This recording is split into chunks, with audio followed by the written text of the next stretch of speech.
Ano nga ba ang wikang Filipino?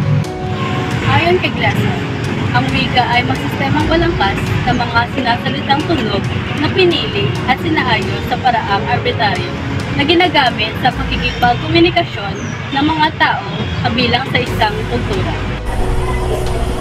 Ayon sa Department of Asian Studies, ito ang katutubong wika ng mga tao sa rehiyon Tagalog sa ilang isla ng Luzon. Ito ang idineklara ng batayan para sa wikang pabansa noong 1937 na nooy presidente ng Commonwealth Republic, Manuel L. Quezon. Bakit nga ba tuluyan ng nalalagas ang wikang Filipino? Globalisasyon. Isa lamang sa marami pang rason bakit nawawala ng halaga ang ating wikang Filipino. Unti-unti na nating nakakalimutan ang ating wika dahil sa hindi pagbibigay ng tamang pagpapahalaga ng ibang paaralan sa tamang paggamit ng wika. Mas naisusulong ang mga banyagang wika kagaya lamang ng Ingles. Isa rin sa dahilan ang kulangan sa vocabulary ng Pilipino.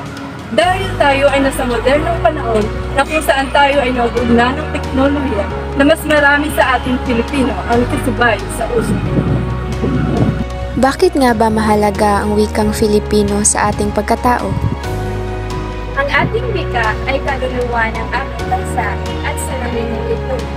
Kailangan natin itong pahalagahan upang maipakita ang pagmamahal sa kultura, bansa, at bilang respeto sa ating sarili bilang isang Pilipino. Ito ay sigisag ng ating pagkatao at simbolo ng ating pagkapilipinas. Sana'y patuloy natin itong gamitin at tapitigin upang lalong lumubog sa susunod na populasyon. Bilang Pilipino, nararapat lang na tayo ang tagapangasiwa sa pagprotekta at pagpapayabong. Ang patuloy na paggamit ng ating wikang Filipino ay isang mabisang paraan upang mapanatili nating buhay ang ating wika.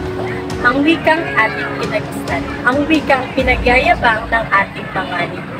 Kailangang mapanatili nating buhay ang ating wika upang ito ay mas lalong umunlad at paggamit sa susunod pang mga henerasyon. Bilang isang Pilipino, huwag nating hayaang mabura sa ating puso ang kahalagahan ng ating wika. Ito ay sagisag ng ating pagkatao, kaya nararapat lang na mahalin at protektahan natin ito. Isa tayo sa pagpapayamo at pagpapaunlad ng wikang Pilipino. Wikang Filipino, sagisag ng ating pagkatao.